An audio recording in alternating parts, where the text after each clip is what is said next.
ఈ రోజు మనం గుండె దడ అంటే ఏమిటి, గుండె దడ ఉంటే గుండె సమస్య ఉన్నట్లేనా అనే దాని గురించి తెలుసుకుందాం. నమస్కారం, నేను doctor Kondapaka Kiran Kumar, interventional cardiologist, sunrise hospitals, Karimnagar.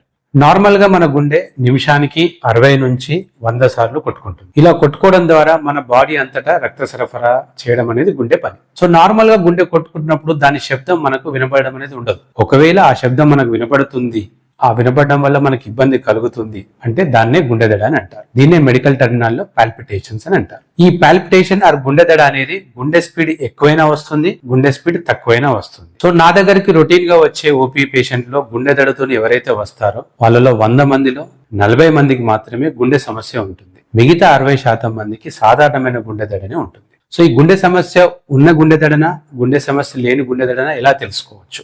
So దీన్ని డేంజరస్ సైన్స్ ద్వారా తెలుసుకోవచ్చు.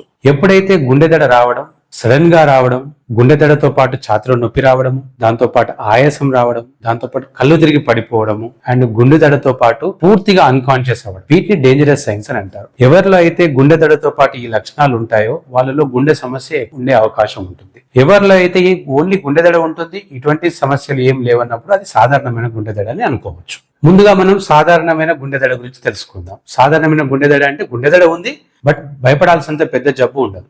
సో ఇందులో మోస్ట్ కామన్ కాజ్, ఎవరికైతే గుండె దడ ఉంటుందో ఈ డేంజరస్ సైన్స్ లేవో అన్నిటికంటే మోస్ట్ కామన్ కాజ్ అనేది రక్తహీనత, అంటే మన బాడీలో రక్తం అనేది తక్కువ ఉండడం. సో రక్తం తక్కువ ఉండడం వల్ల గుండె చేయాల్సిన పని అనేది గుండె పెంచాల్సి వస్తుంది.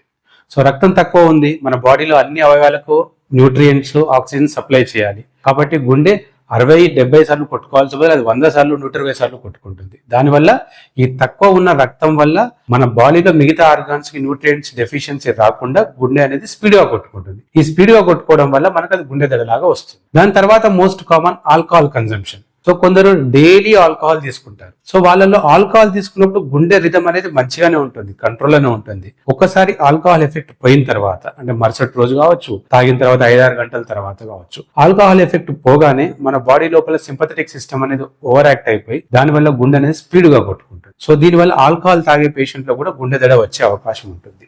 దీంతో పాటు స్మోకింగ్ అలవాటు, తంబాకు అలవాటు ఉన్న వాళ్ళలో కూడా గుండె అనేది స్పీడ్ గా కొట్టుకుంటుంది. మనం ఒక రోజులో ఎక్కువ టీ, ఎక్కువ కాఫీ కన్సంప్షన్ చేసినప్పుడు కూడా సింపథెటిక్ సిస్టమ్ అనేది యాక్టివేట్ అవ్వడం వల్ల ఈ గుండె దడ అనేది వస్తుంది. సో దీంతో పాటు చాలా ముఖ్యమైనది ఈ కాలంలో అందరికి ఉండేది స్ట్రెస్. సో స్ట్రెస్ ఉండడం వల్ల కూడా గుండె దడ వస్తుంది. సో స్ట్రెస్ అంటే ఏమిటి?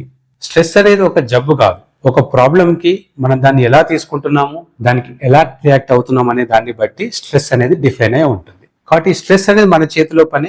స్ట్రెస్ ని ఒక్కొక్క ప్రాబ్లం కి మనం దాన్ని బ్యాలెన్స్ మెయింటైన్ చేస్తూ మనం కంట్రోల్ చేసుకోవడం వల్ల స్ట్రెస్ తగ్గుతుంది. సో ఈ స్ట్రెస్ ఉన్న పేషెంట్స్ లో ఏమవుతుందంటే ఈ మన బాడీ లోపల ఈ హార్మోన్స్ అనేది ఎక్కువ రిలీజ్ అవ్వడం వల్ల, ఇవి ఎక్కువ రిలీజ్ అవ్వడం వల్ల అవి డైరెక్ట్ గుండె మీద ఎఫెక్ట్ చూపించడం వల్ల గుండె అనేది చాలా స్పీడ్ గా కొట్టుకుంటుంది. సో కొన్నిసార్లు స్ట్రెస్ తగ్గిన తర్వాత గుండె రిథమ్ అనేది నార్మల్ అయిపోయి గుండె దడ అనేది తగ్గుతుంది. కానీ కొందరికి కంటిన్యూస్ గా స్ట్రెస్ ఉంటుంది, చిన్న ప్రాబ్లం కావచ్చు, పెద్ద ప్రాబ్లం కావచ్చు. సో కంటిన్యూస్ గా స్ట్రెస్ ఉండడం వల్ల గుండె కంటిన్యూగా కొట్టుకోవడం వల్ల ఈ దడ అనేది చాలా కంటిన్యూ అవుతుంటుంది. సో మన జీవన విధానంలో మోస్ట్ కామన్ కాజ్ అయిన స్ట్రెస్ ని మనం కంట్రోల్ చేసుకోవాల్సి ఉంటుంది. So next most common cause గుండె దడకు ఏంటంటే బరువు ఉండడం. అతిగా బరువు ఉండడం వల్ల కూడా వాళ్ళకు 4-5 అడుగులు వేస్తేనే గుండె ఎక్కువ కొట్టుకోవాల్సి వస్తుంది, గుండె ఎక్కువ పని చేయాల్సి వస్తుంది. సో దానివల్ల దడ వస్తుంది. కొందరికి సెడెంటరీ లైఫ్ స్టైల్, అంటే ఏం ఫిజికల్ యాక్టివిటీ చేయకుండా కామ్గా ఇంట్లో కూర్చోవడం కానీ, వర్క్ ప్లేస్ లో కానీ ఒకటే ప్లేస్ లో కూర్చోవడం అని జరుగుతుంది. ఇటువంటి పేషెంట్ లో కూడా వాళ్ళ బాడీకి ఫిజికల్ యాక్టివిటీ అలవాటు లేక 4 అడుగులు వేయగానే గుండె అనేది స్పీడ్ గా కొట్టుకొని గుండె దడలాగా వస్తుంది.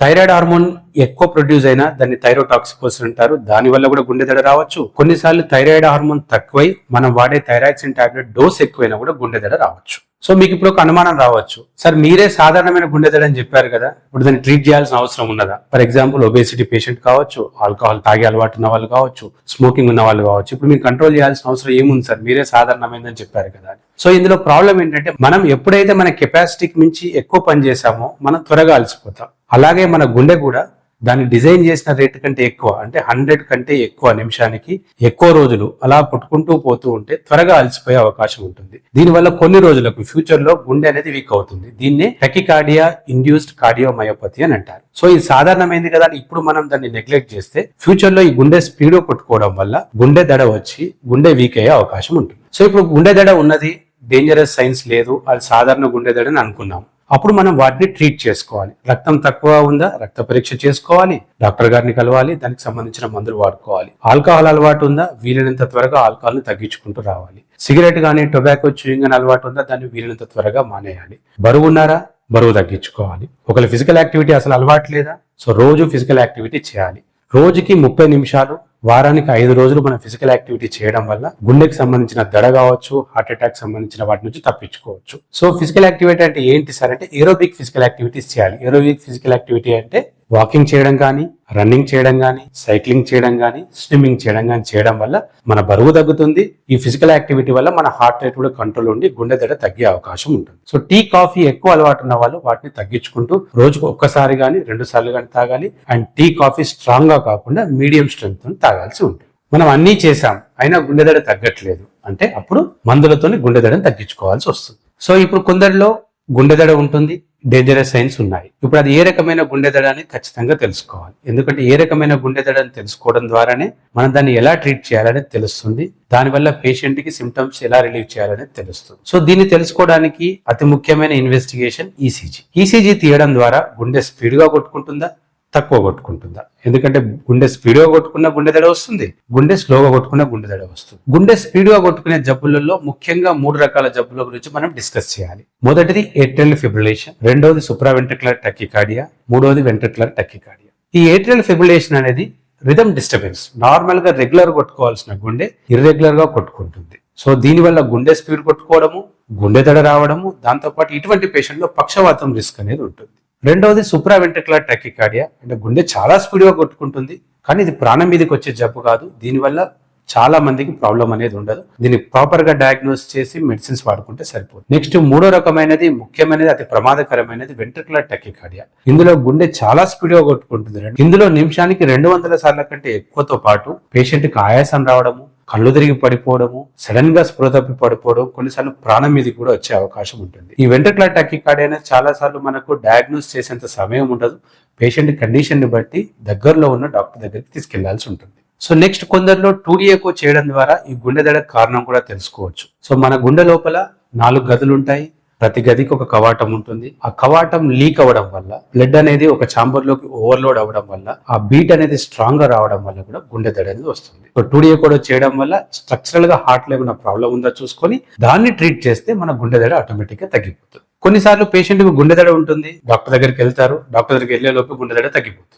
సో మనం ఆల్రెడీ డిస్కస్ చేసాం, మన గుండె దడకు కారణం ఏంటనేది మనం ఖచ్చితంగా తెలుసుకోవాలి. సో కాబట్టి గుండె దడ వచ్చినప్పుడు ఈసీజీ తీయడం అనేది మ్యాండేటరీ. ఒకవేళ మీకు గుండె దడ ఉంది, దగ్గరలో ఈసీజీ ఎక్కడుందో ఫైండ్ అవుట్ చేసుకొని వాళ్ళ దగ్గరికి వెళ్ళి ఈసీజీ తీసుకోవాలి. ఒకవేళ మీరు వెళ్లే లోపే గుండె దడ ప్రతిసారి తగ్గుతుంది, కారణం ఏంటనేది అర్థం కానప్పుడు హోల్టర్ అనాలిసిస్ అనే పరీక్ష చేయాల్సి ఉంటుంది. హోల్టర్ అనాలిసిస్ అంటే ఈసీజీ లాంటిదే, ఒక చిన్న మిషన్ ని మీ చెస్ట్ లీడ్స్ తోని అటాచ్ చేసేసి 24 అవర్స్ దాన్ని మానిటర్ చేయడం ఉంటుంది. సో ఇది పెట్టేసి పేషెంట్ ని ఇంటికి పంపిస్తాము. మళ్ళీ 24 అవర్స్ తర్వాత మళ్ళీ డాక్టర్ దగ్గర రావాల్సి ఉంటుంది. దాన్ని డిటాచ్ చేసి దాన్ని అనాలిసిస్ చేయడం వల్ల ఎన్నిసార్లు గుండె దడ వచ్చింది, గుండె దడ వచ్చినప్పుడు అది రిథమ్ నార్మల్ ఉందా, అబ్నార్మల్ ఉందా, గుండె స్పీడ్ కొట్టుకుందా, స్లో కొట్టుకుందా అనేది తెలుస్తుంది. దీని ద్వారా మనం ఖచ్చితమైన కారణంని కనుక్కొని దాన్ని ఖచ్చితంగా ట్రీట్మెంట్ చేయొచ్చు. కొందరిలో గుండె దడ ఉంటుంది, ఈసీజీ తీస్తాము, ఈసీజీ తీయగానే హార్ట్ రేట్ చాలా లో ఉంటుంది, 60 కంటే తక్కువగా ఉంటుంది. సో ఇటువంటి సందర్భాలలో కూడా గుండె దడ వస్తుంది.